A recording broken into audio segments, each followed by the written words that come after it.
child, yeah, like I knew of the Reno, yeah, because there was the other clubs, the Nile, there was the Lagos on Denmark Road.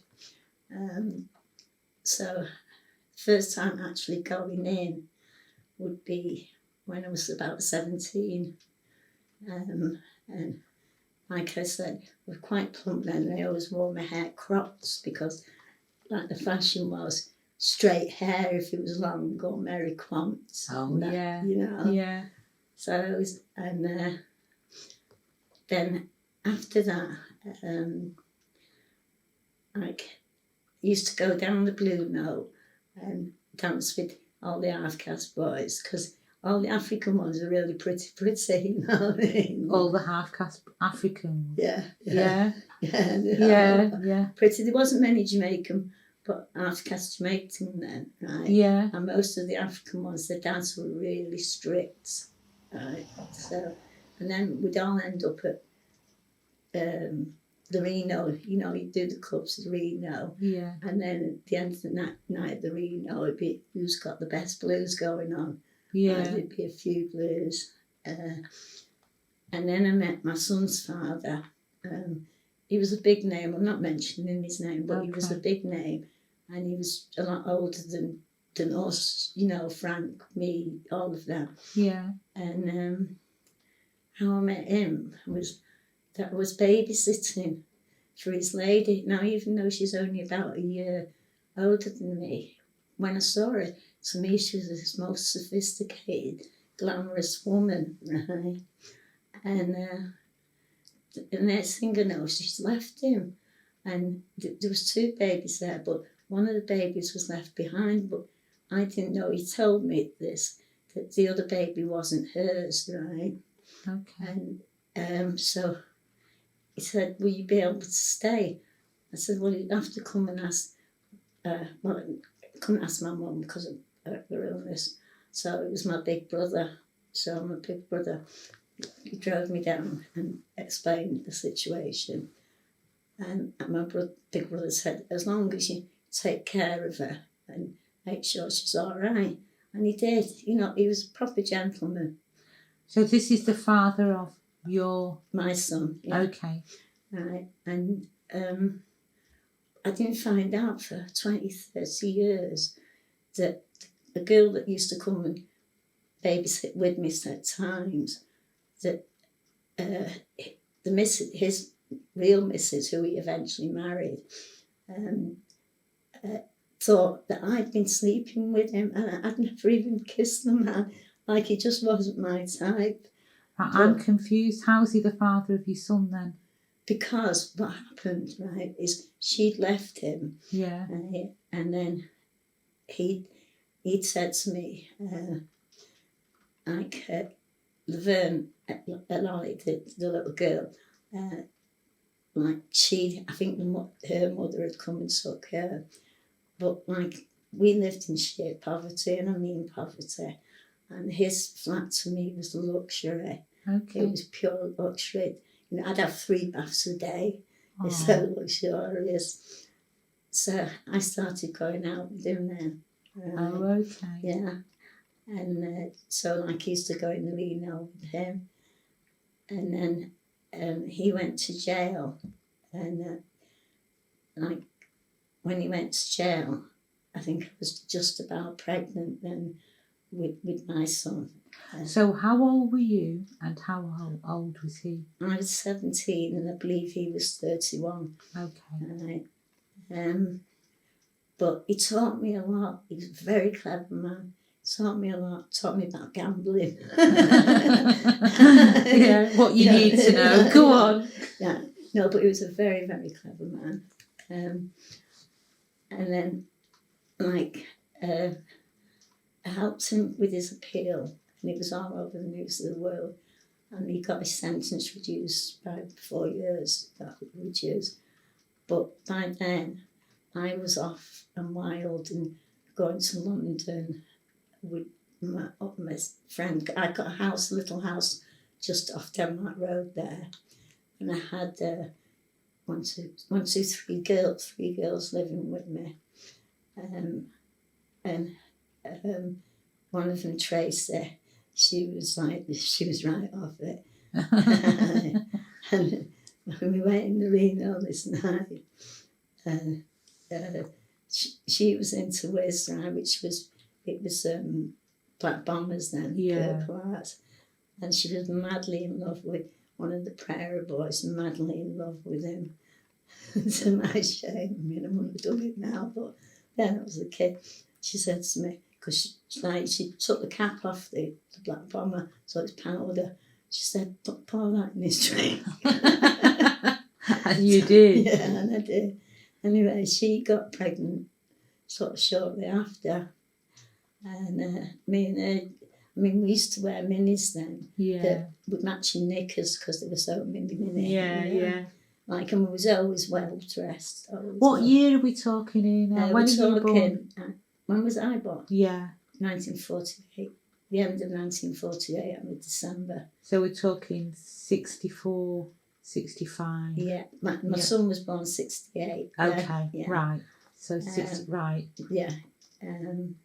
So then, like, we was going up and down to London, and in your matching knickers and miniskirts. Yeah, Go on. but then we got into the hippie thing, Yeah. and we come back like with long skirts and shawls and everything. But I remember this day, it was at the barn. Tracy had the pills in a matchbox, and one of the guys took it off him because it was only drawer down there. Yeah. Nowadays, there's only drawer. Yeah. And he's sort of holding him up, and she said, "Oh, give him back, please, give him back," you know. And I'm on the tail end because she was more. She was one of those girls. She was so quick with her mouth. Yeah. And I'd always think of something to say about 2 days later. Yeah. You know. And then, like I said, I had this house on Rose Street, but like I was quite a big belly then, and all the boys used to come round, and play and gamble, and I'd gamble with them, and I won quite a bit of money, and by this time I wrote and finished with like my baby's father. Okay. Right? And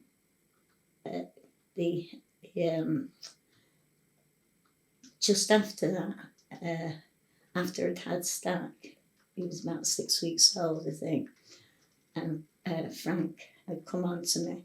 Now, as far as I know, from what I'd always seen, he'd always been loyal to Chips, and she was living with another guy in Birmingham, so it wasn't off limits. Yeah. And I lived with him for about 6 months, so we'd go in the Reno then as well. And this is what, about 69? No, it'd be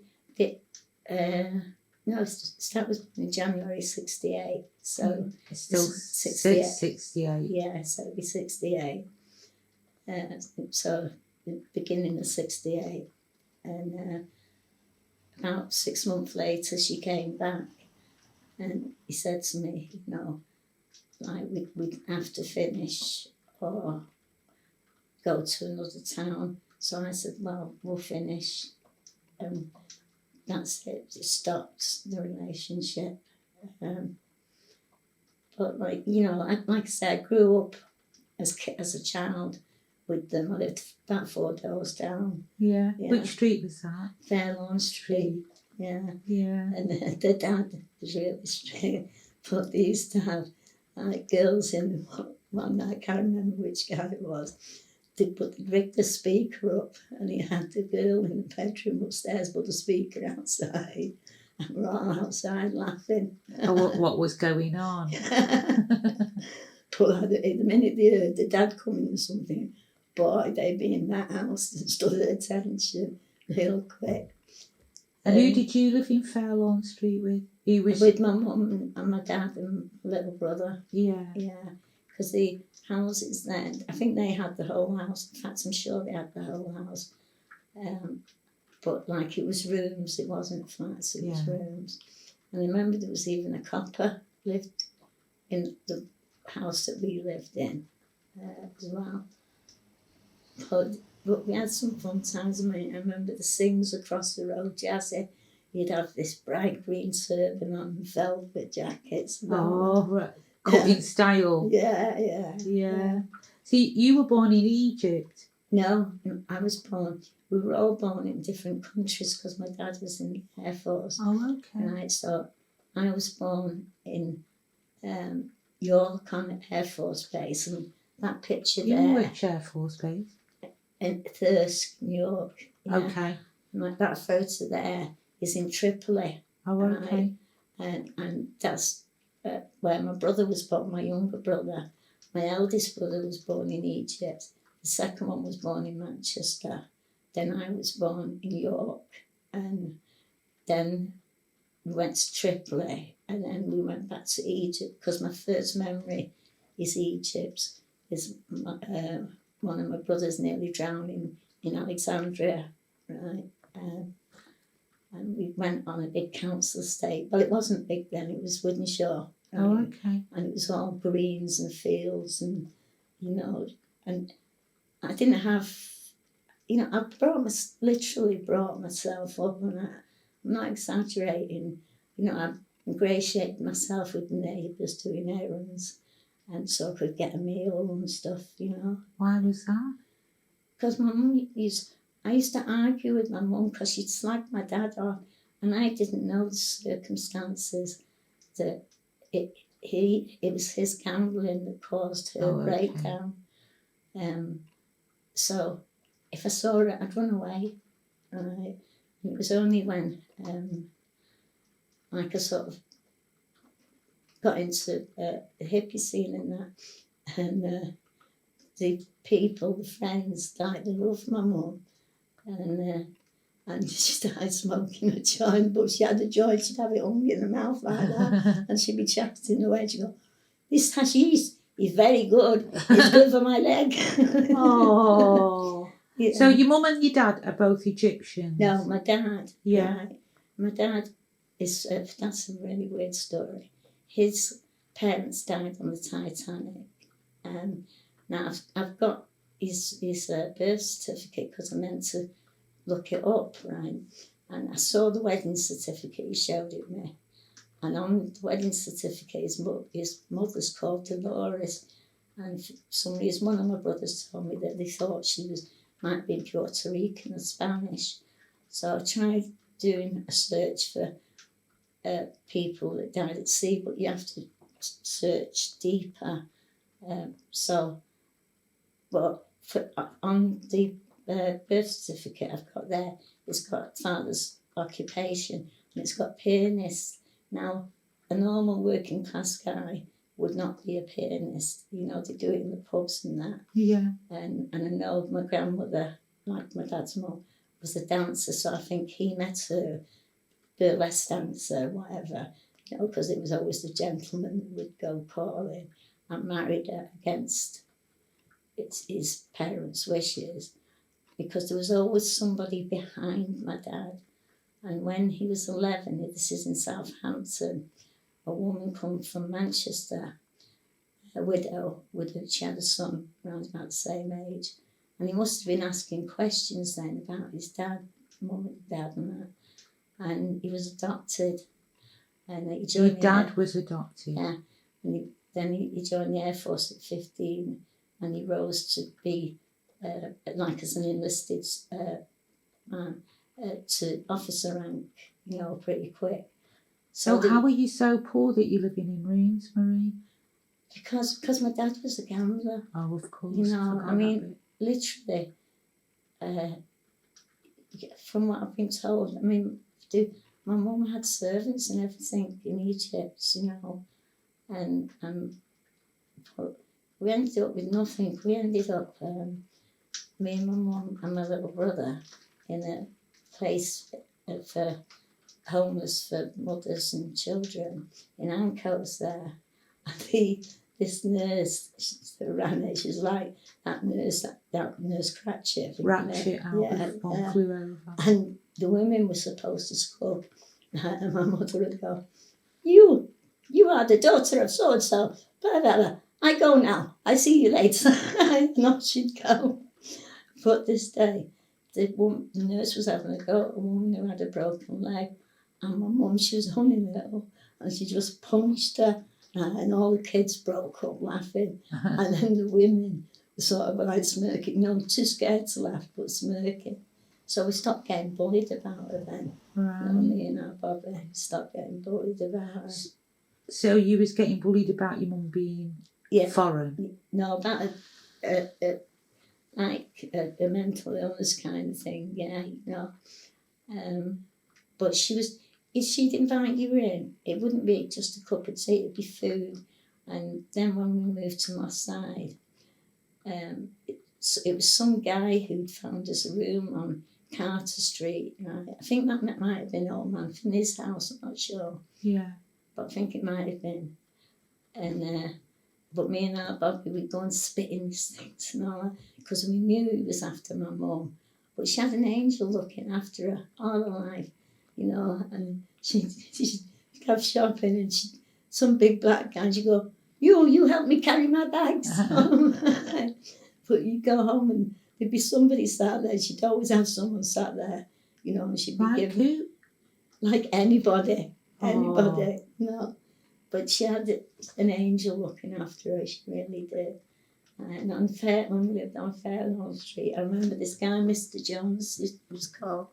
I think he was a lot older than Mum, but he was a gentleman, and he used to take us to Blackpool. Yeah. I hate Blackpool, always have done. But, I've set my mum and Bobby, because I was always off somewhere, doing things, sliding down the university roofs and stuff like that, going crab appling on Merseybank. But the Reno, I'll show you, this is one picture. This is when I was 17, and I've got that down here. Do you want to switch off a minute? I'll see if I find it. It's not in suits anymore.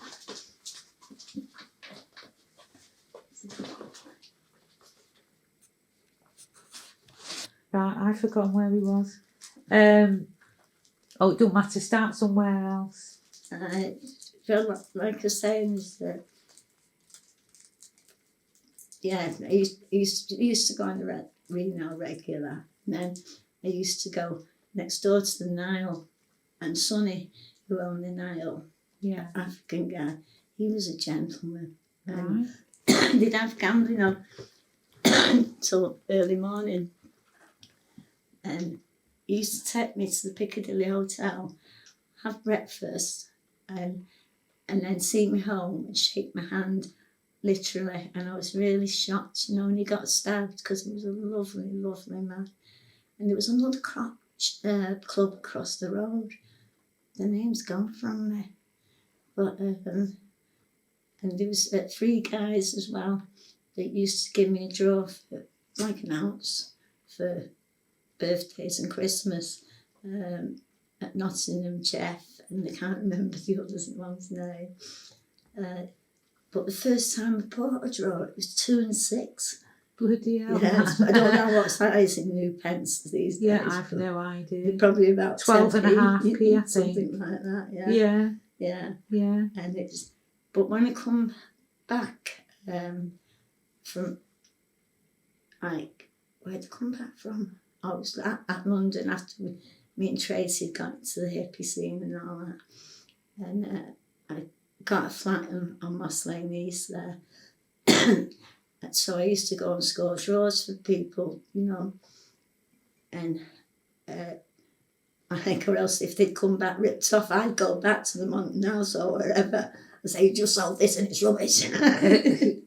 She's a proper girl, man. Yeah. But I knew everybody, and to be honest, people were saying they were paying £1 on the door. I don't remember paying to get in. But there again, there was a cook who I knew was my Uncle Frank, right? Little old guy, and he knew my mum too. And he had, I think it was a glass eye, because I really don't remember paying £1 to get in. but Well, how would Frank know your mum just from the area? yeah, because my mum used to, she'd walk all around. She'd walk to town every day. Oh, And when she was young, I mean, she was so pretty, she really was. And and she'd really, if she liked you, she'd foreignize your name. So, okay. If you call Robert, Roberto. Right? But if she didn't, she'd call you by your English name. So when did your dad, I'm getting the impression that your dad's completely out of the picture. Well, no, he wasn't, because my dad worked all his life. He worked all his life. But they fought something terrible. Okay. Like when I was a little girl, remember, I think I was about 6, and she hit him with a poker, and she went off out with my eldest brother and my young brother, and I was left, and I was mopping up my dad's head, and there was a woman who lived down the road, Polish woman, so I'd run to her, and she come, and I remember she went out for, I think it was my 6th birthday as well. She buggered off without our kids to the pictures. But even though she said to me that she didn't love me, she loved her boys, I didn't believe her. Do you know what I mean? It didn't hurt me because I sort of didn't believe her.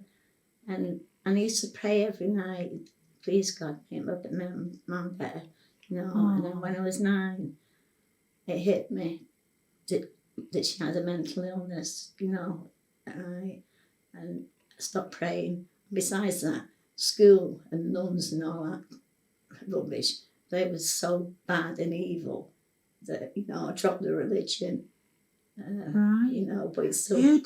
Did somebody diagnose her with a mental illness, or did you decide? No, I think she must, from what we got told, she went off her head. She was holding the Bible and she went off her head. And my dad took us all to this orphanage, St. Joseph's it was called. I think it was in Salford. And we got split up straight away. My 2 older brothers went to the boys' side. My young brother went to the nursery. And I got put on the girls' side. And not friend, don't wet the bed, right? Which I did. And crept into the bathroom trying to wash it. Got battered by some big 14-year-old. But I was lucky because I was only in there about 2 weeks. And the neighbours across the road fostered me. And I think that's where I learned to read, because I didn't go to school after my mum come home. And, and I read everything I could get my hands on. And they wanted to adopt me. So my mum was in for a year and she had electric shock treatment. She was in how long? A year. A year? Yeah. She was in a mental institute? Yes, Springfield. Yeah, Springfield. And she lived with my dad. But, it was all pure fighting and pure... You didn't know if you were going to get tea or anything. You didn't even know if you were going to get a pair of shoes. Yeah. And I wanted to be adopted so badly. It was the first time that I'd lived like normal. My older brothers knew her, how she was. And Bobby just sort of tagged along with that. That's my younger brother. But me, I just ran away from her. Every time I seen her, I'd run away.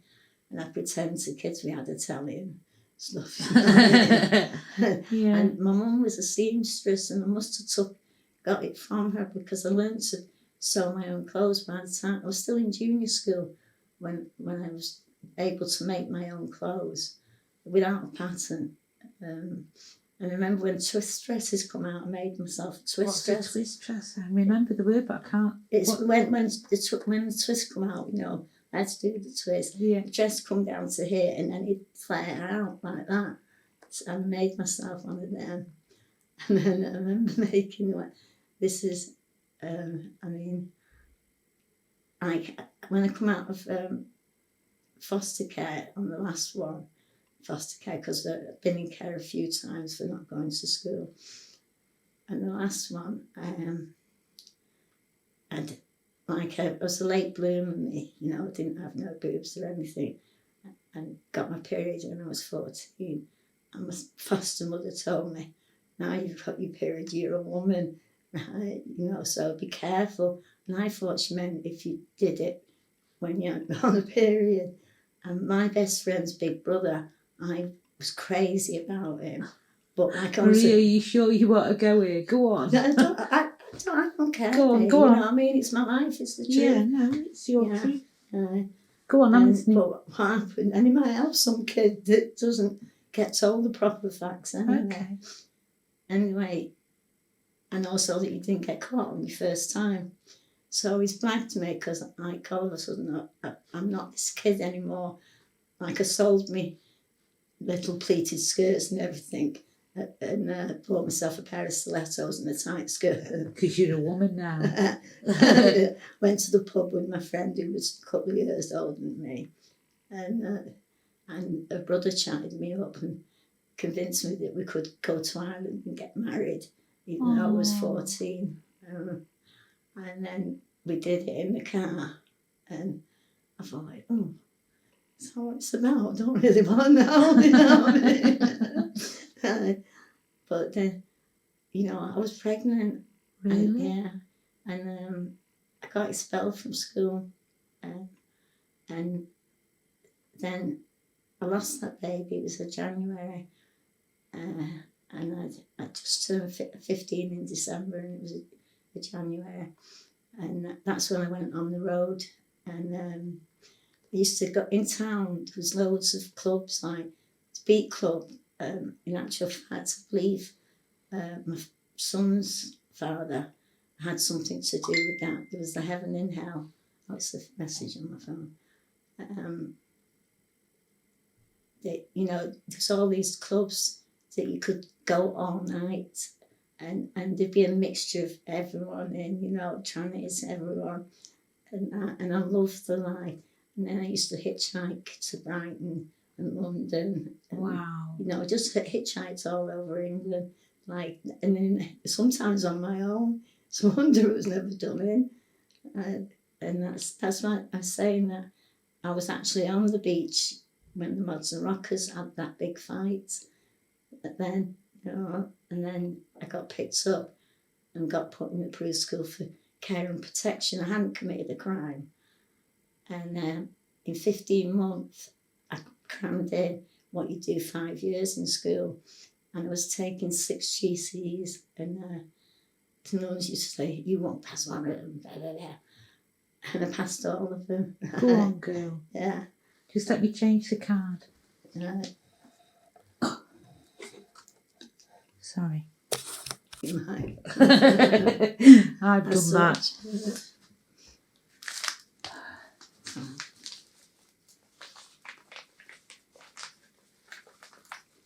Do you know what it's like? I don't want to tear me jumper off because my arms are like really sticks. But I've got a hammock, and I painted a thing you see out the back, Jamaican bats and guitars and all that on the back wall. So the other day I was out there and just stripped down to top and knickers. So, because I catch the sun like that, but in the winter I go grey. I don't know an English white, it's like a grey colour. I go, But it only takes me one day in the sun. I'm brown again.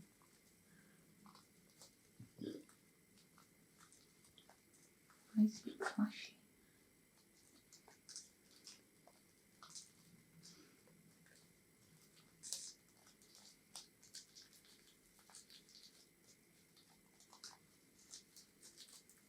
Yeah, there's on my page on voicesnet.com.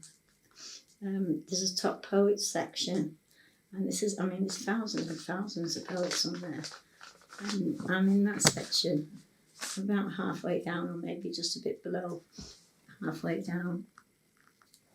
And there's 2 virtual books, one for the love of Stat Lee Smith, my son, Okay. and it's got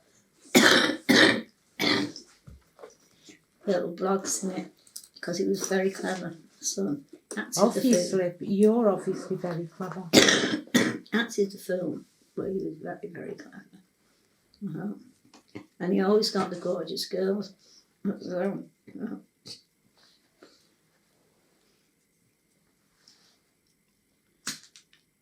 let's see.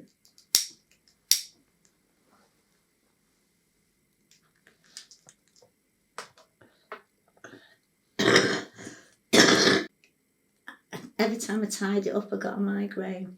So I kept losing all my privileges, and I wanted to go home. Yeah, at home. Why was you losing privileges? Because you were getting migraine. Because I was taking the band out of my hair. Okay. And my hair was really long. Right. So they took me to the hairdressers, and I remember the hairdresser saying, "Are you sure you want this cut?" And I said, "Yeah, cut it about here," but it was like curls. This is the nuns took you to the hairdressers. Yeah. And then I got one of the girls to give me a skinhead. So that was it. I was really in trouble then.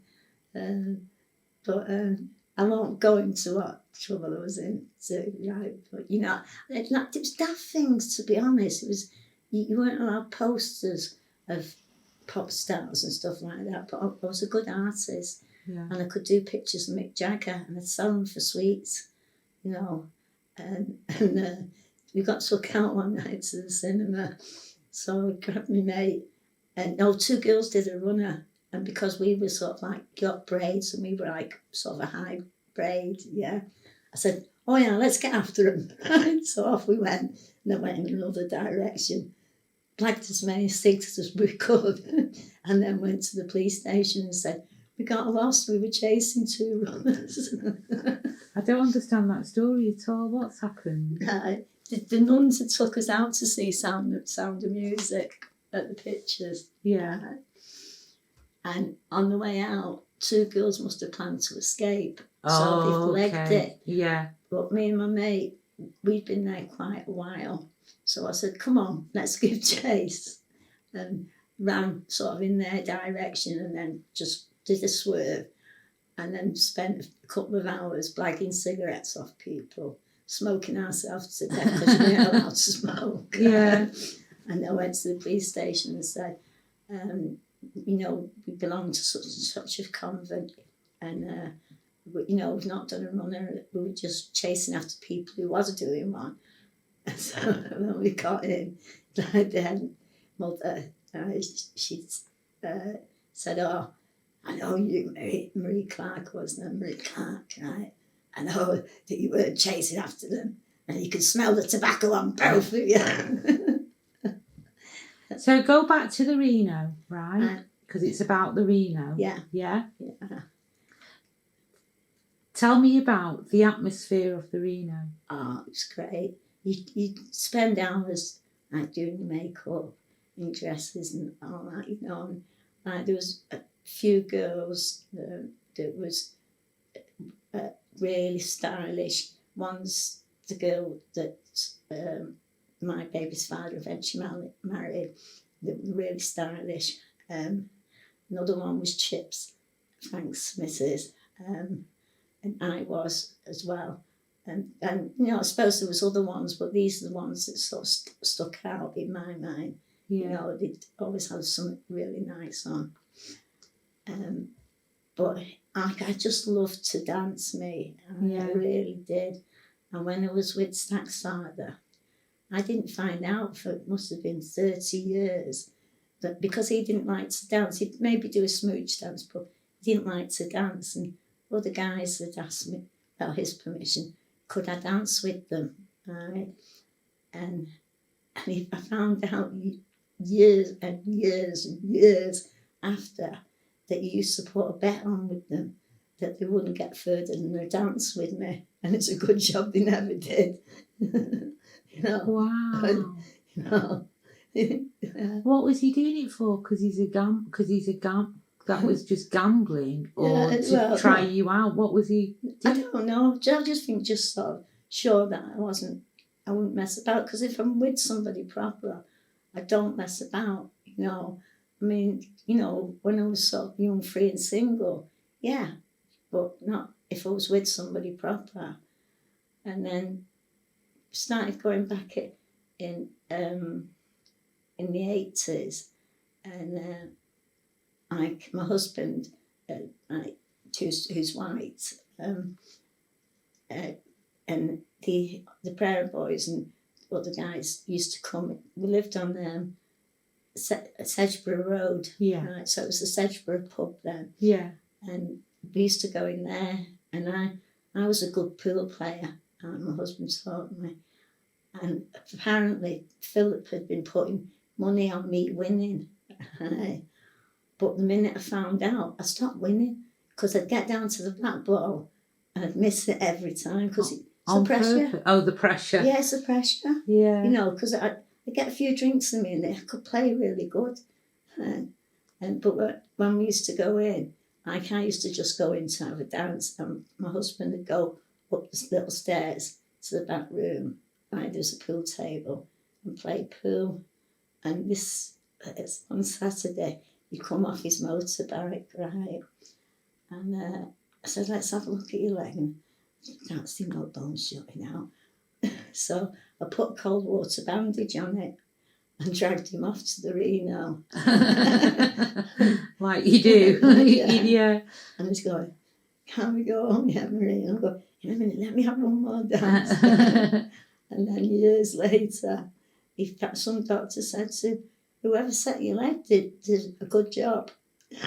So it had been broken. Yeah, but I've had the same break, actually, right here on the kneecap. I was kidnapped, and I took the car off the road by trying to dive out, and I managed to run in it for about half an hour. Who was you kidnapped by? But I'm not mentioning any names, but it was actually a domestic. It was my son was going out with this girl, and then she went off with this guy, and then the guy went to jail, so she went back to my son. So he'd come looking for my son. So because he couldn't find my son, he kidnapped me and told people that I'd pinched his bloody ghetto blaster, but people knew me on my side. You know, they knew I didn't do things What like year that. was this? That was, what was this now? In the 80s? No, it's not 90s.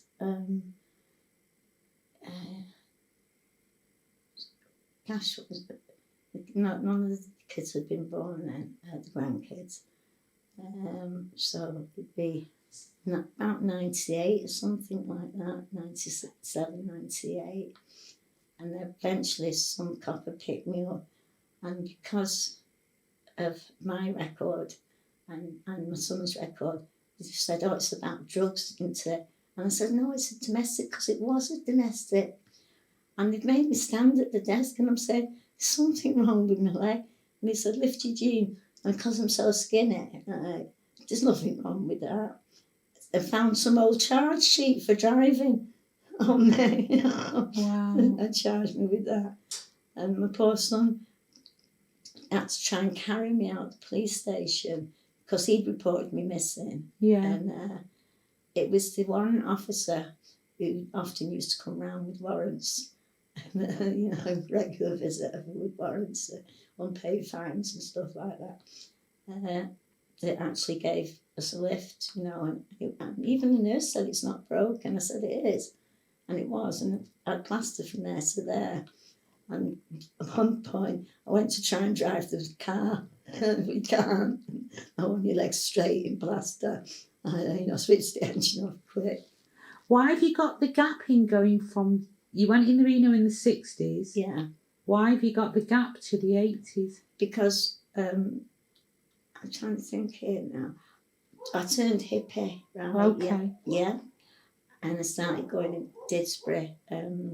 Fonset went into Didsbury a lot, Yeah. Midlands and that. And I met my husband in 72. Okay. And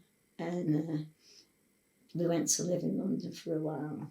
And then we came back to Manchester and we were selling draw and speed. And so it was that crew that I was mixing with. And then we've got a shop just down the road there. Got his mother to finance us on a shop.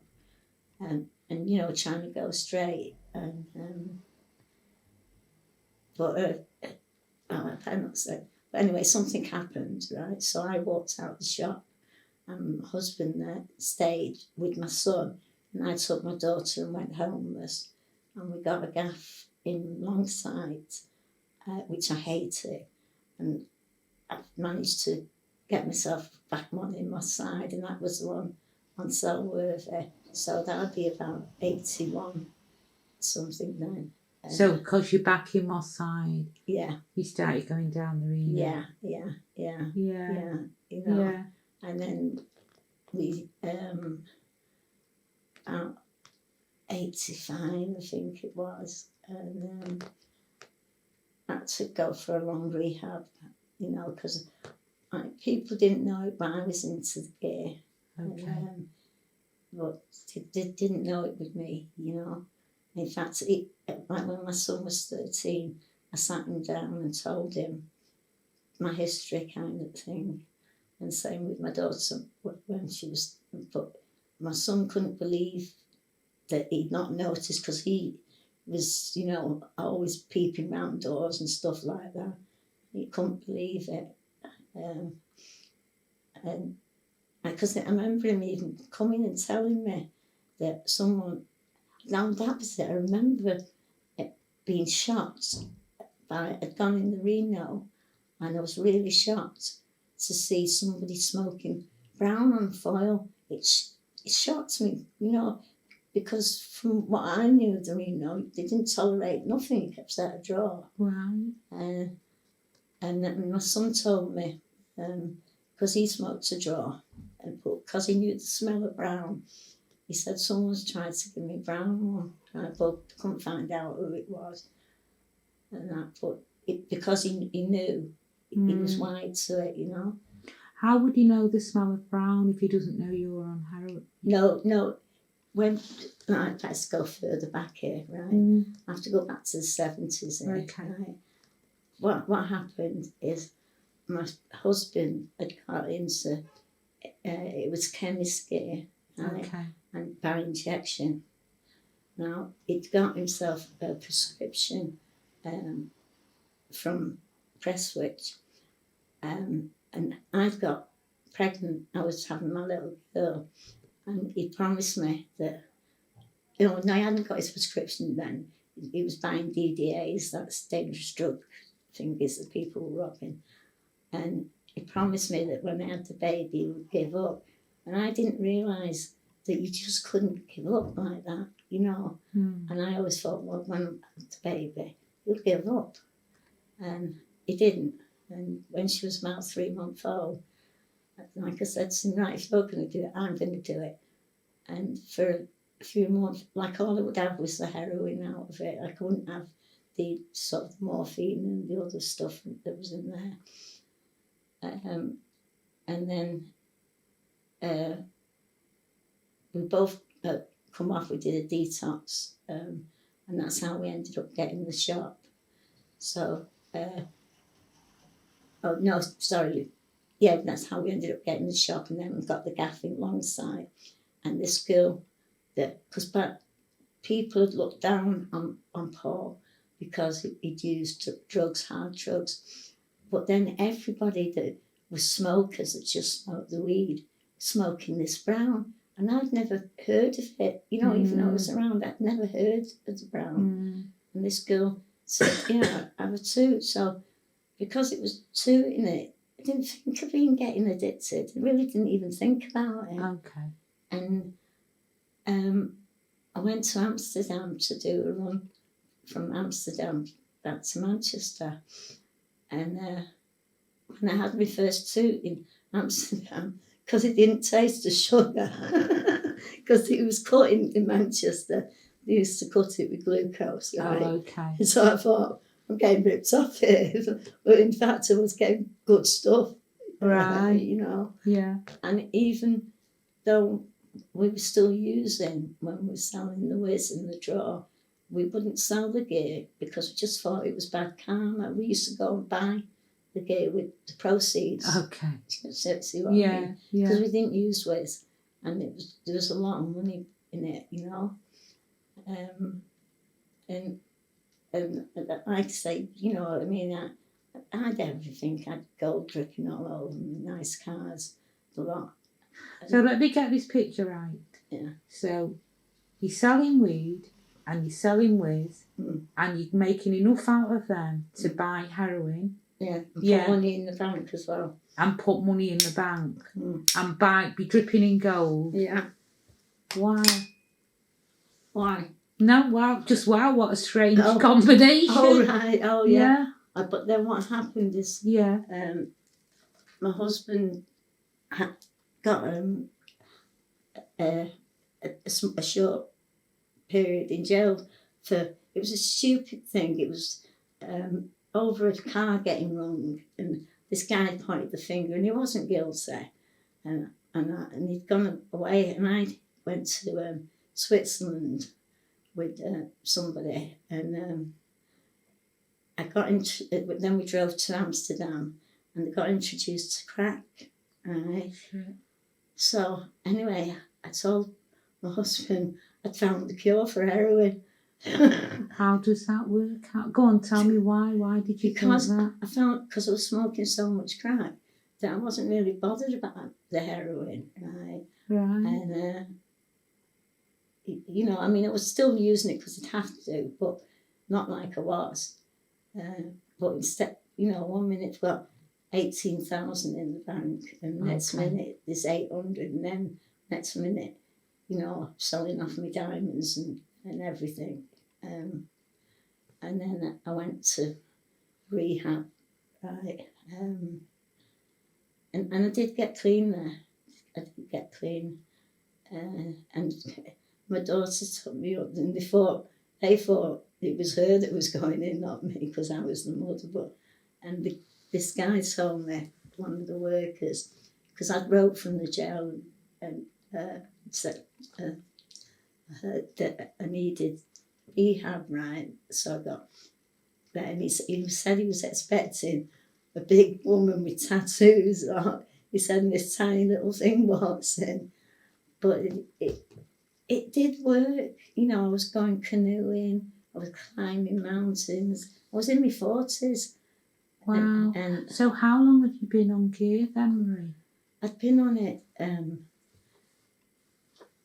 like I'd had breaks, but I'd been on it. It was in the 90s that I stopped, and my daughter got me into college in that. And then I got a bout of pneumonia, because I was getting methadone, and I hate methadone because it's the worst withdrawal you can have, right? And I got a bout of pneumonia, and this really nice doctor let me stay in hospital and got me off the methadone, so I was in hospital for 2 or 3 months, and I've never gone back, never looked back since. Wow. You know? Yeah. And you just get, and also my husband had died, right? So when you've got... he died of? He died of cirrhosis of the liver, right? Because he'd given up the gear. Okay. Right? And, but he was drinking. Yeah. He was never drunk, right? You got light there, yeah, please. He was never drunk, right? But he was drinking 4-6 specials a day. And didn't tell him he was going to die. He told me he had 2 weeks. And I didn't tell him. And I didn't tell my daughter because she was only 17. And I knew she couldn't act naturally around him. You know, a teenager. Yeah. You know, they can be brats. You know, so if she did, she just couldn't have acted natural. And it lasted 9 months. And he knew without me telling him, because he used to make jokes and say, you know, when I get better, I'm going to buy a yellow suit and all that. Oh. You know. And then he went away. He passed away in my arms. Right? Oh. Yeah. Where, home or hospital? At hospital. Me and his mum were spending, like, you know, 24/7, and I'd run home, make sure everything was okay. Right? I mean, the kids were grown up, but still making sure everything's okay. And I was half through the floor, and she got a phone call, Paul's asking for you. So I finished hoovering the floor. And I had that guilt for years, right? But then I remembered Paul saying to me years and years back, you'll be hoovering when I'm bloody dying, because he'd always say, switch that damn hoover off, especially if I did it when football was on. And that, so you carried on hoovering the floor Yeah. and he passed? Yeah. And then you felt guilty for you? No, but then I got to the hospital because he waited for me. Oh, did he? He waited for me, right? Yeah. And, like, he wasn't getting enough stuff for the pain. Okay. And even his mother knew that I was giving him stuff for the pain, right, on the side. And like, it just settled him, you know, and I was holding his hand. And I started to say I was sorry for anything I'd ever done to hurt him. And he just said, hush, Marie, he said, I don't want to get upset. And I felt him go. And like, that's when I broke down, and they sort of ushered me out and said, you can go back in a minute. And I went back in. And I mean, my husband, there's pictures of him over there. Yeah. He was wild. This one here. This whilst he was dying, so you wouldn't think so. I took up fishing, but that's how. Wow. When I first met him, he had locks down his back, and when I went in, they tied his hair and put flowers in his hand.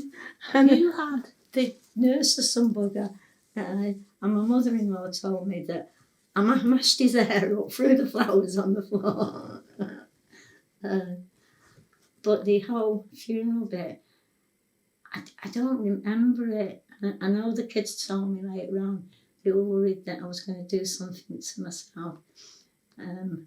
But I think I was just numb, you know. Yeah. How many years had you been together? We'd been together almost 20 years. Oh.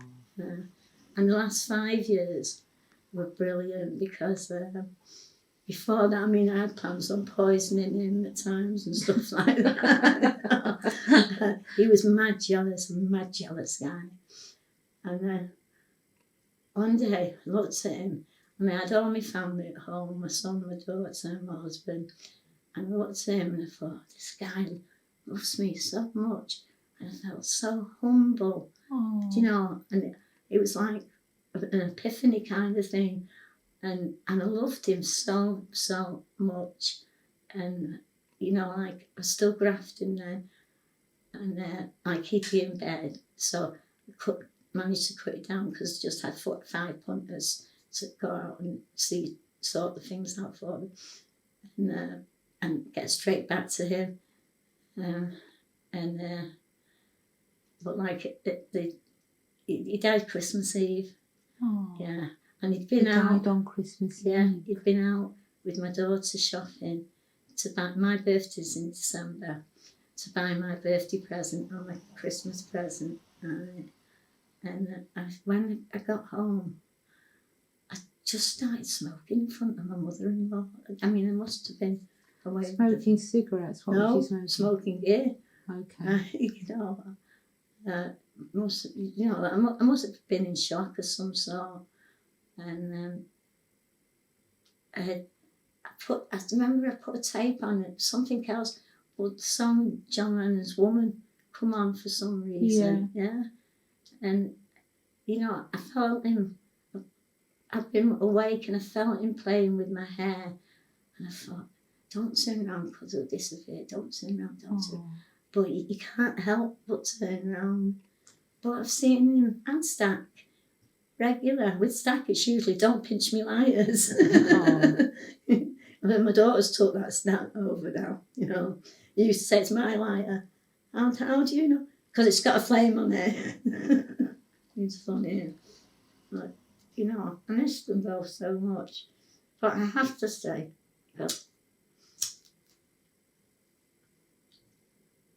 my daughter needs me.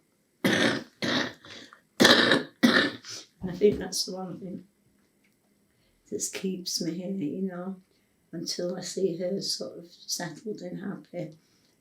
You know, the pain at first, it was so unbearable that I'd be holding the sheets, screaming, And now it's in pain now, but I've had so much pain for so many years that Oh. it's just, it's the worst pain that I've had, actually, this one. But, you know, it's you can feel it's freezing cold. Yeah, you know. But like at night time, I can knock myself out and go to sleep. And that's usually when I go on Facebook and type a few, you know, back to some messages. But there's an app you can get where you can talk and it'll type, I believe. So Do you remember the last time you went in the Reno?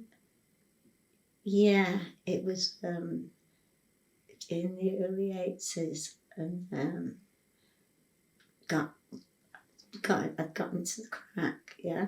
Yeah. And I passed the drawer thing on to a lady over the road. You passed what to a The lady? drawer business. Oh, okay. To a lady over the road. And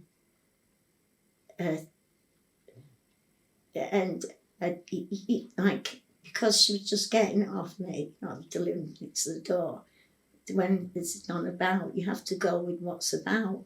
And there was only oil about, you know, the canvas oil. Mm. And it used to come like in them little aspirin packs. And I remember it was making some one time into block by adding some Lebanese, getting a press and making it into block. And we called it 007 and had a few of the guys trying and going, wow, this blows your head off, you know. And anyway, we had this trouble with the neighbours, and they put the windows through and stuff like that. And why? So, because they said that my son had sold a tab of acid that was no good or something like that, which I wouldn't have thought it would pass by, so, to be honest, right, but I don't know what the truth was. Yeah. And then, go on, so the neighbours put the window in. Yeah, but then she begged me because she found out that the car that I had belonged to the Quality Street right, and she's begging me not to tell them. So anyway, we just moved, and then we what's just this to do with your last night in the Reno? Not the last night in the Reno. I don't remember the last night. No, because they were all so good. Every night in the Reno was a good night, you know. Like, I mean, I heard of things bad that went off and all that, and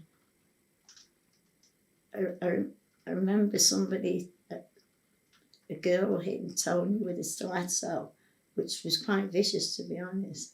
And I also remember him telling us, because my daughter had long blonde hair, and she must have been about 7 or 8, and she'd been sat on his knee, and he'd gone home, and his wife's got the long blonde hair, and he got in trouble for it.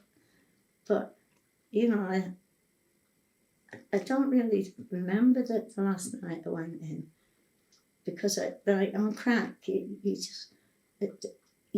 go to what's your lowest, right? And my lowest was, and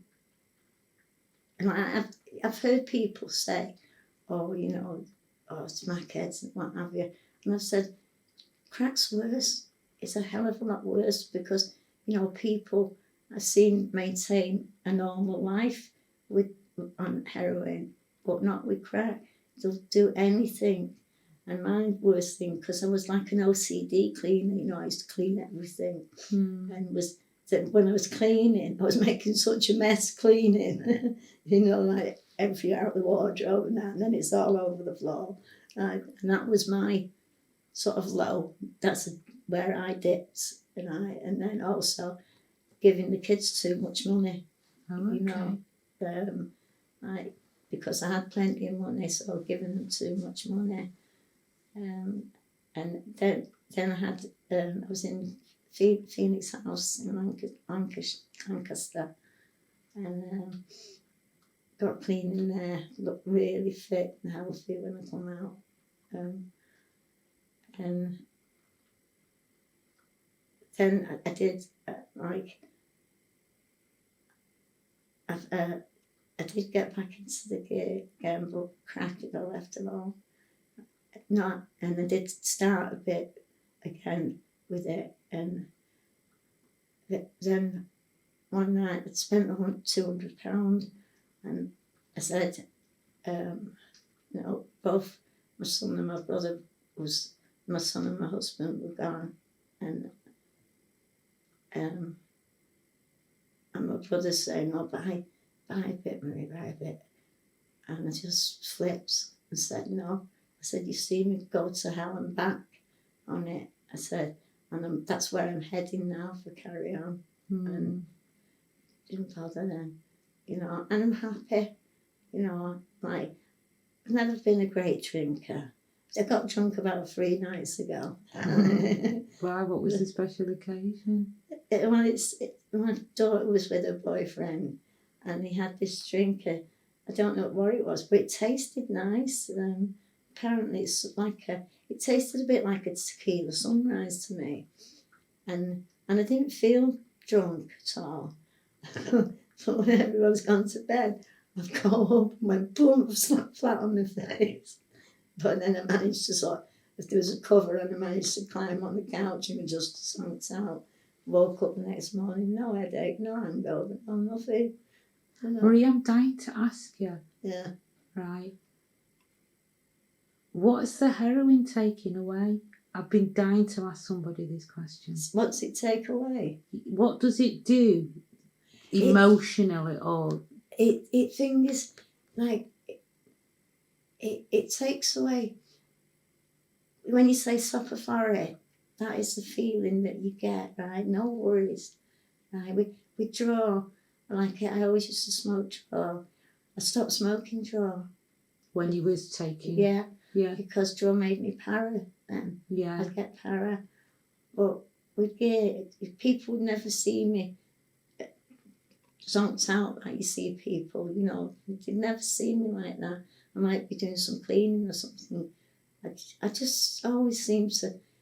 In fact, my son's father said that to me one time about something, about some girls that were working for him and using, and he said, "I wish I'd been into this business that he was into at that time when you was about." And I said, "Well, I'd use." He said, "Yeah, but it doesn't have any effect on you." And that's the way it was. It didn't. And people sort of didn't know unless I told them that I was a heroin user. They didn't know. Like on the picture with Tony there, I was a heroin user, So you became a heroin user with the hippies? No, I became... With your husband? Yeah, with you my told husband, me before. Yeah. With your husband when he didn't give up after you had your baby. Yeah, after I had my baby. And And then we did give up. We gave up together. We got his mum to finance a shop down the road there. And it was when I walked out that shop, got the flat in Longside for short term, then moved to my side. And when I was in Longside, this girl that I knew for time said, "Yeah, we tried this," and gave me the heroin on the phone. Yeah, you told me before. But another friend of mine said the same thing. It was just like smoking a draw. It was a sociable thing. Yeah. You weren't a junkie or a drug addict or whatever. It was a sociable thing. And so everyone was doing it and not realising. I mean, it's stupid to have had a habit for so long in the 70s, get off it, and then go and fall into one. How stupid can you be? But because it wasn't injected, and it was smoked, and that's where I felt like it was like a draw until I got withdrawals. Right. And it doesn't take long to get withdrawals, And then again, like, that's when we was funding our habits, because you don't need to buy that much of it, like with coke, you can spend thousands and thousands, in a day. Yeah. You can spend thousands. But with gear, you don't need to. And there's lots of people I know that were working, and they used brown, and you wouldn't have known, you know. But then again, there's people that you would see, you know, nothing like that. And, you know, because I kept saying, she's not doing anything to me, this, you know. Like, should we get another one? I said to my husband. But then after 2 weeks, and when we got off the boat, I went with this guy when we got off the boat at Amsterdam. And we went to this gaff, and then I had this too, and then all the pains and everything just went just like that, you know. And then I knew I had a habit. That's okay. Yeah, I knew I had a habit then, you know, which sort of freaked me out because I hadn't been at it that long. That I'd gone and fallen into this habit thing again. So then we did it together, and then eventually come off when my husband died, because when there's two of you doing it, both of you are dying to say, shall we just have a little one? You know, you both, and it's almost unsaid, and then you do, and you're back to square one. You know, so it's easier to get off once you're on your own. Oh. You know, one of your vids that you did, and I noticed somebody I know said the same thing. You know, it is, and you turn your life around, and you know, and I'm happy. I'm more content being a grandma. You know, and just living simply. It doesn't bother me, money, and even the things, all the gold and stuff that I lost, that doesn't bother me. You know, it's little things that bother me. Photographs, because we moved so many times as well. You know, things that like that bother me. Me too. Yeah, you know, but you know, and I've got a family that loves me, and I've got friends like Tracy, who I was telling you. Are you back friends? No, she died. Oh, okay. Right. And her daughter found me on Facebook about 2 years ago, and she only lives just in Gordon there. And she comes and she helps me. She do some shopping, or she'll do the beds for me because I can't do it anymore. And you know, and my sister-in-law helps me. You know, there's loads of people offered to come and help me, but I don't like to ask because I'm just too independent to ask. But you know, there's things I can't do. You know, I have to recognise that. And my daughter, she phones up every day to check how I am, and I go there over the weekend, and a boyfriend was insisting that I stay the other day. Get your mum to stay. And she said she wants to go home, right? She won't stay. Be in her own space. Yeah. My son used to tell people, Mum's not being ignorant because it's to go up to bed or whatever. She just likes her own space. You know, I read. Yeah, I read a lot. I like to get up the stairs, get in bed with a book and just read and then drop off. You know, I have these painkillers that work on the nerves, and put this on here, and so that's usually the time that I'm on. So sometimes it's just gobbledygook that type, you know. Before we go off, right? Yeah. Tell us your best memory of the Reno. Your happiest time in there. The happiest time was dancing. And I was a good dancer. Was you? Yeah. And even when I used to go to the Blue Note, Stan Finney was a good dancer. And he used to always ask me to dance, you know, because I was a dancer at that time. But it was the dancing that I loved more than anything, you know. And it just, I don't know, the whole of my side, I've always loved it. And I think, I don't know if we did it on camera about the little Jewish guy on the corner. What? When Stan mentioned it about Jewish, it being a Jewish community. Yeah. Like when I was a little girl, and I used to run errands for these girls, and I'd go to there was a shop on the corner, it sold clothes and things, little things and Durex and that, and I used to do their errands and get a few bob and go to the book. His first Sonny Clark, and that he's passed out now. And one time, I was chatting to someone and I didn't get to the bookies in time, and it gave me no, it Go didn't. on. It lost right, but the horse that he'd give me some money for me to put on won. So I went back to him with his tenner or whatever it was he'd give me and said I didn't get there. I'm really sorry I didn't get there. And he gave me the money I would have won on my little bet because my horse won. Yeah, but my childhood days were the best in my side, right? And like, you know, as I say, after the Reno, we always ended up at a Blues afterwards, and it was dressing up and getting ready to go, you know, and that, and it's just a buzz. And the dance floor, it was great just being on the dance floor and having a good time.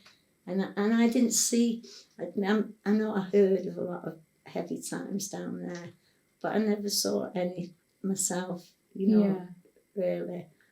I saw a couple of incidents, but they didn't amount to much. But, you know, I got on well with practically everybody. I mean, even me and Chips eventually made friends.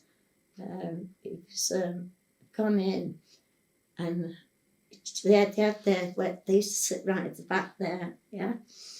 And I'd gone in, and I had a photograph of my family, and I also had a knife behind my back, and I just went over to her and I actually, and I gave her the picture of my family, said, "That's my family." And so she looked at me, she said, "Oh, that's nice, Marie."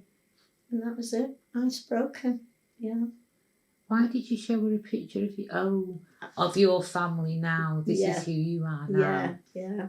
Yeah. No, and you had the knife in case she didn't take it well. And the other lady, and she is a lady. She is a lady, and for years she believed that, you know, I'd actually made moves on her husband or he'd made moves on me, and it hadn't happened that way. And it was years before she found out. But me and her was, you know, I love her to bits. I really do. Who we're talking about now? My son's father's wife. Right, yeah. I love her to bits. No, I really do. And she is a proper lady.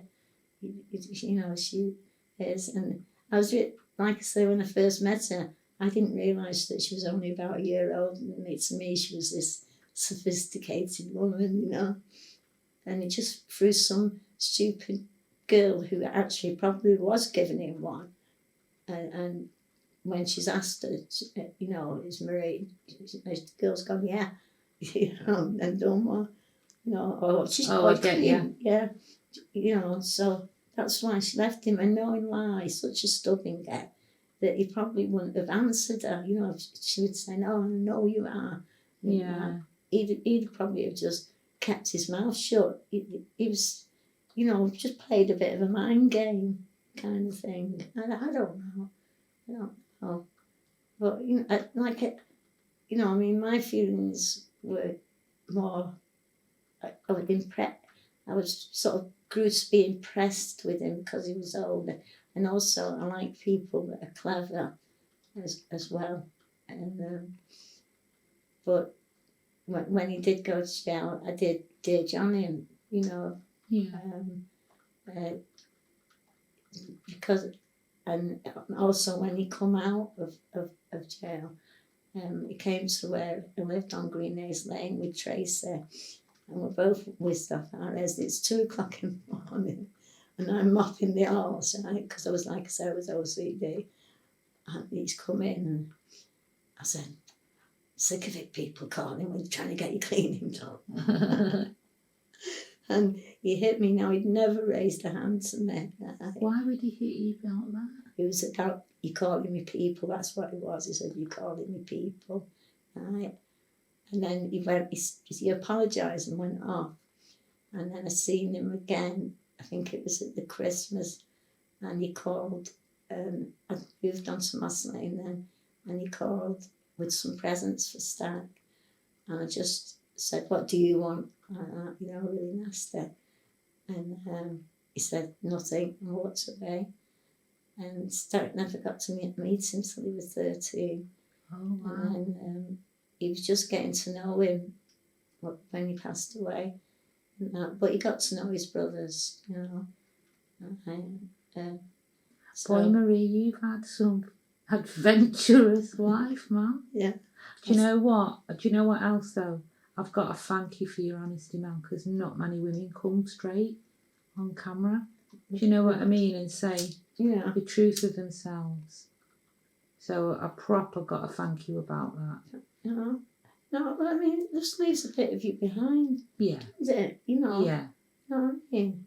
And during my happiest times, my son, wherever I was, I would always come back to my son, and I never had any fear.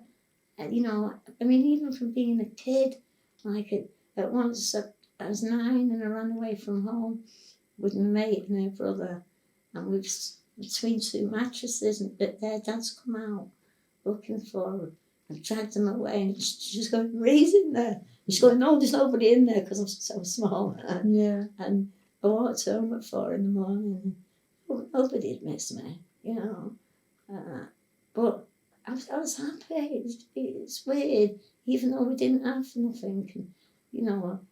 And, I was always polite with people. I learned how to walk properly with books on my head. I learned ballet steps from books. I learned, and I used to sit outside the News of the World. The News of the World there, when we was in this chat place for homeless, right? I used to walk up to the News of the World, and I'd sit there waiting for my real mum to come by, who was going to give me this red velvet dress and this big doll. Oh, how old was she then? It must have been about 8, I think, or something like that, 7, 8, What, you was telling me earlier on that you write poetry. What do you write your poetry about? It's about it's real life. You can go on voicesnet.com and I'm in the top poets section, or else if you just type in Marie Smith. I've just sent one to one of my friends called Jewel in the Trash. It's about my son. There's a virtual book about my son, and there's a lot of blogs in there because he was very philosophical, and the way he described drugs one day was like the smoker looks down on the drinker, or the drinker looks down on the smoker, really looks down on the smoker again, looks down on the crackhead, and looks down, and it sort of went full circle kind of thing. And the funny things that he did, like one time, like I told you, he was with the festivals. Well, he was on this site, and the police have come on this site to look for him. So he's put this hood on, underpants over his jeans, pink washing up gloves, wellies on, and he jumps out with the broom. "It's all right, officer. Wonder Man's here to help you." The cop was going, "Time to fuck off." Excuse my language. Yeah. And he took everybody's name and said it. Because he said all I meant to do, Mum, was distract them and do one. And he said, "Well, I was having so much fun." Yeah. He said I didn't do one, and they didn't even want my name. And I don't know, was it the guy who grassed him up? He was like, "Watch out for him, he's speaking with fork tongue." Honestly, he was an actor. He was clever. He was clever. A lot of people recognised how clever he was, but people who didn't know just thought he was a fool. And he spoke very nicely, like his father does, and his brother does as well. Speaks very nicely. He spoke very nicely. And someone said, you speak really posh, Stack, and I just sort of shrugged it off and carried on speaking the way he did. And, I think that when I come from the convent I was in, I used to say, speak laughter and after, because it was in Wiltshire, where the counties joined there. And someone said it to me, you speak posh, and so I acquired a Manchester accent, you know. Yeah. But that wasn't bothered, you know.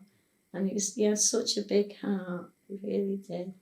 And he was the type of person, you could leave him in your home and nothing could go missing, nothing at all. And he was my friend as well. You know, he's not just my son, he was my friend. And he was a pain in the butt. There's one called, I think it's called No Regrets. It's in the book anyway. I wrote it just after he died. And it starts, I suppose every mum thinks her son's the best, all the world's biggest pest. My son was that and a whole lot more. And then it goes on about driving in the car with the windows down and the music blasting out loud and everything. Oh. And then the last bit goes about sort of, dear mama, don't cry. This time I'm on a high, you know. That's the last line, if I recall.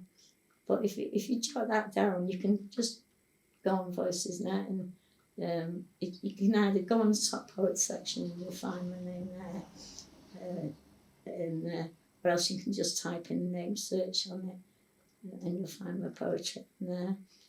I found it one, this Jewel in the Trash one, which was about that.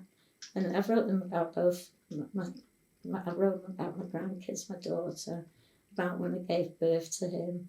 And because when I gave birth to him, like I was on my own then, and I had the house just off Denmark Road, and it was January, and I come home, and I used to know it was my kid, right? Because every 2 hours he'd scream for a feed, and I was trying to breastfeed, and there was no fire, so I had to build a fire, and then, you know, after one day of trying to breastfeed, that was it.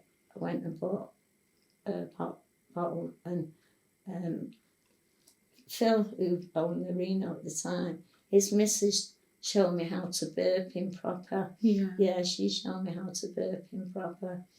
But someone once said to me, you can tell you come from good stock, Millie, and I laughed. I said, I was brought up in my side, but I did actually come from good stock, you know, from my mum's upbringing and my father's upbringing. You know, I know that I came from. I'd like to find out more about my dad.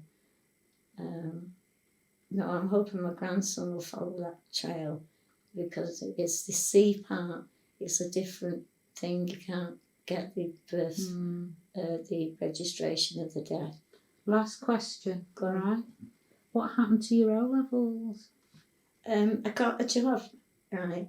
Because I wanted to join the Navy, and he said that I couldn't because I'd been in a crew school, but I hadn't committed a crime. I was in for care and protection, and I got a job in an export and import office, because I did typing as well, and worked there for a few weeks, and before I ended up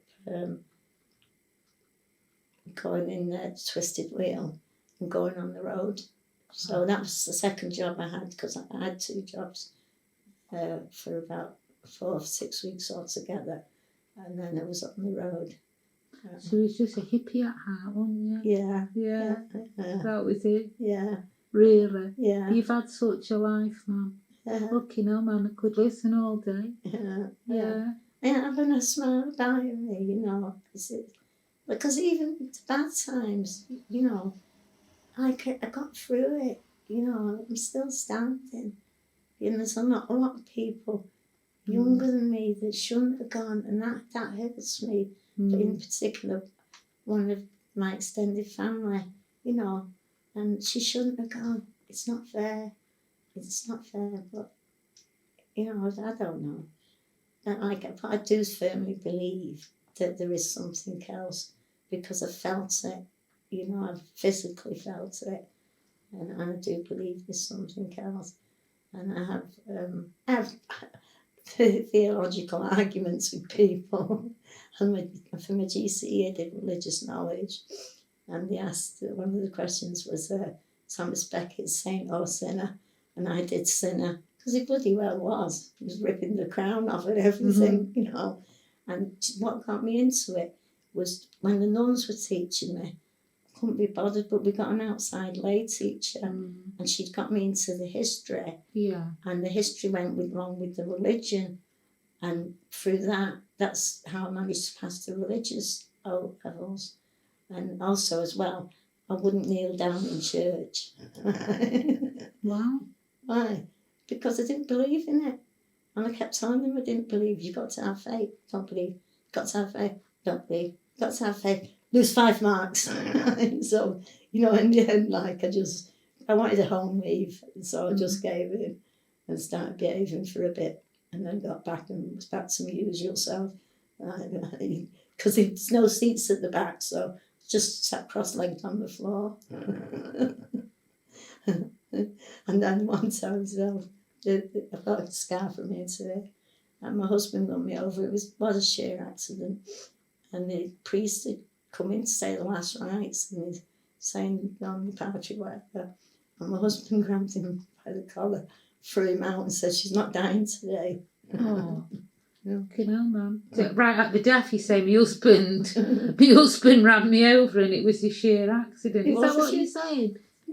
No, it was an accident. It was high heel boots. Because I don't think you're right. Because it was them, you know, them high heel boots that was out. Right? It was them, and I've done the exact same thing, but hit a wall. Right, and but there was didn't have scans and that in them days, and there wasn't a mark. But my boots were ripped open, and begging someone to set my boots, and my feet fell out, went to about size 10. They were black, they were just jet black. Some stupid nurse said, "You've not just done this." You know, as if I could have walked about on feet like that. And from the afternoon, 3 in the afternoon till 11 at night, I was screaming for something, you know, to kill the pain. And in the end, they said, "We've got to take you down to surgery." And on the way in, they said, "This is so weird. I see this trolley and this girl's coming out and she's smiling at me." And when I come round a couple of days later, I had a 6-inch rip in my intestine, that's what it was, yeah. When I come round, I'm asking about this girl, and they said there was nobody in surgery. It was 11 o'clock at night, they don't do surgery, you were the only person there. Just weird things, you know, I don't know. So they said, "Look, those just weird things happen to me somehow." That's why I just believe there's more than just this, because this is a flicker, isn't it? This life is a flicker. What do you mean by that? Well, look, you know, if you lost 200, you think that's great, yeah? But in the annals of time, it's nothing. It's a nanosecond, not even that. It's nothing, right? And because I've felt my son and my husband especially, you know, and when I was awake as well, around me, and they're not feeling sorry for me, right? They're not feeling, and I get that feeling of everything's going to be all right, yeah, because wherever they are, and it won't be in this body form, you know, like, because I remember thinking one day, geez, you know, he's going to be 39 and I'm going to be 70. I'll do whatever. You know? Either way you think of mad things, yeah. But it won't be in this form. It won't be in this form. But, you know, I've just had so many things happening that I do firmly believe, and I firmly believe in past lives, because I remember 2 of them, you know. In fact, I've even got the poster of one of them. Someone brought it home, and she only had time. She was only a little girl. She said, "Oh, that's Mama." And she's even got the 2 freckles I've got here on my face on it. And I remembered that life, but I didn't know quite what I was. And it turned out I was an artist model on that one. And another one was an old Red Indian lady. You look like a Red Indian lady now, actually. Yeah. And she had long grey hair, and my menfolk had died. And I was on a mountain waiting to die. Now, when we got the teepee, somehow, I don't know, but I just knew how to put it up. you know, and it's pretty tricky, but I knew how to put it up, you know, so, and, you know, I just know there's more. I know there's more. Who knows, Marie? I'm Do you signing know? us off now. Yeah. Who knows? Yeah. Who knows? Love? Again, I have to thank you for being so wonderfully open.